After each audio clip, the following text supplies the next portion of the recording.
नमस्कार दोस्तों, स्वागत है आपका मेरे चैनल भक्ति की शक्ति में। आज हम बात करेंगे श्री बांके बिहारी मंदिर के बारे में। जी हाँ, बांके बिहारी मंदिर का इतिहास के बारे में आज चर्चा करेंगे। तो नाम लेकर शुरू करते हैं बिना किसी देर किए। तो नाम लीजिए, जय श्री राम, जय श्री राम, जय श्री राम।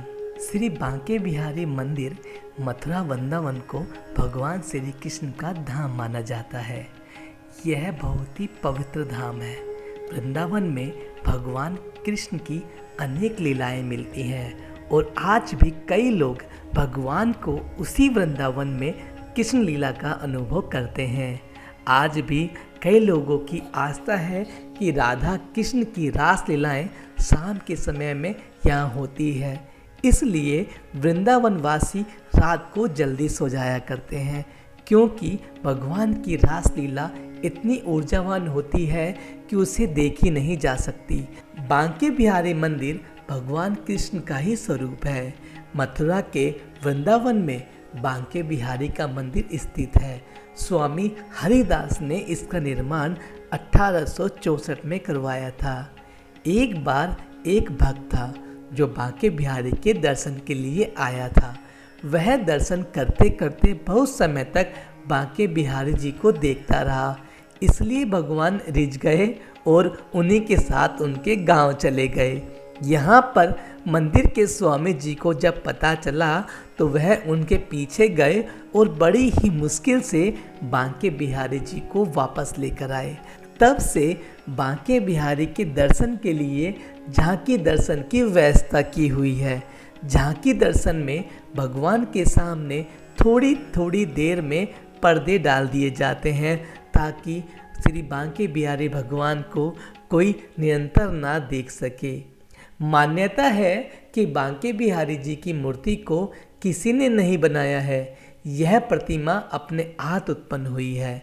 कहते हैं कि श्री हरिदास जी के अनन्य भक्ति से प्रसन्न होकर बांके बिहारी जी वृंदावन में प्रकट हुए थे। बांके बिहारी मंदिर में भगवान की काले रंग की मूर्ति है जो श्री हरिदास जी ने खोजी थी। मान्यता है कि इस मूर्ति में राधा और कृष्ण दोनों की ही छवि है, इसलिए यहाँ पे आके जो भक्त दर्शन करते हैं उनका जीवन सफल हो जाता है।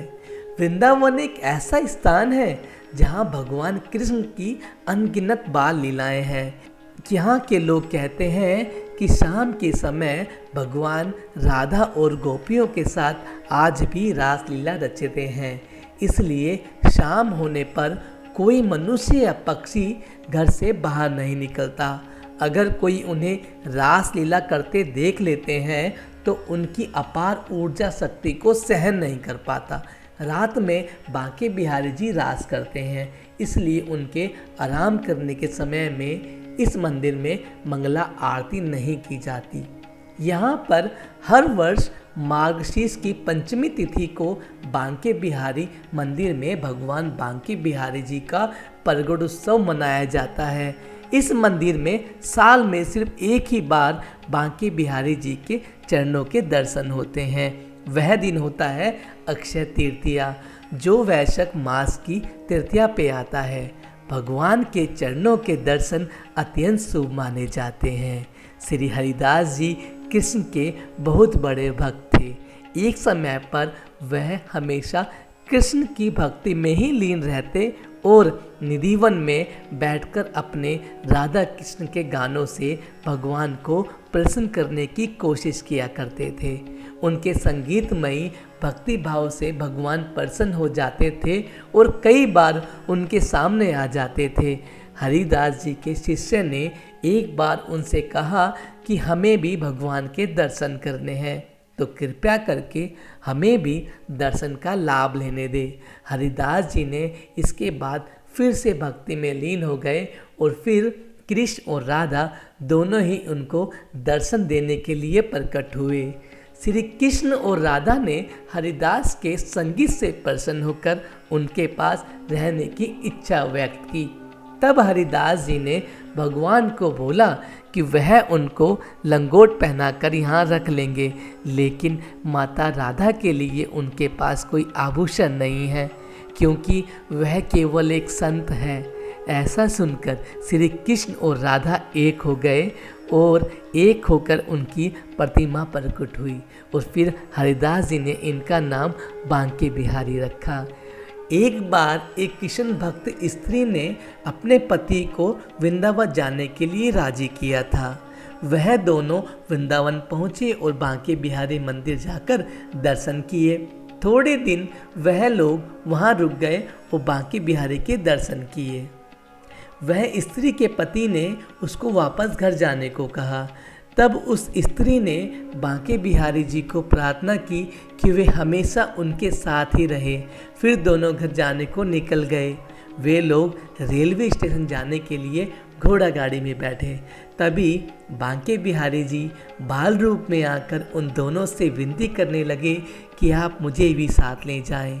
इस तरफ मंदिर के पुजारी ने मंदिर में से बांके बिहारी जी को गायब देखा और वह कृष्ण भक्त स्त्री के प्रेम भाव को समझ गए।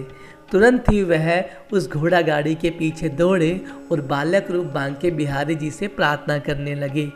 तभी वह बालक वहाँ से गायब हो गया और पुजारी वापस मंदिर लौटकर आए तो भगवान वहीं पर थे। फिर भगवान के दर्शन किए। ऐसी घटना होने से पति पत्नी ने संसार को त्याग दिया और बांके बिहारी जी की सेवा में अपने सारे जीवन को अर्पण कर दिया। तो दोस्तों, ये थी हमारे बांके बिहारी कृष्ण और राधा जी की कहानी। आशा करता हूँ श्री बांके बिहारी जी की ये कहानी आपको बेहद अच्छी लगी होगी। ऐसे ही धर्म और कर्म की कहानियाँ सुनने के लिए आप मेरे चैनल पर बने रहें। आशा करता हूँ आप मेरे चैनल को सब्सक्राइब भी ज़रूर करेंगे। अब मैं आपसे आज्ञा लेना चाहूँगा, तो नाम लेके मुझे आज्ञा दीजिए। जय श्री राम, जय श्री राम, जय श्री राम।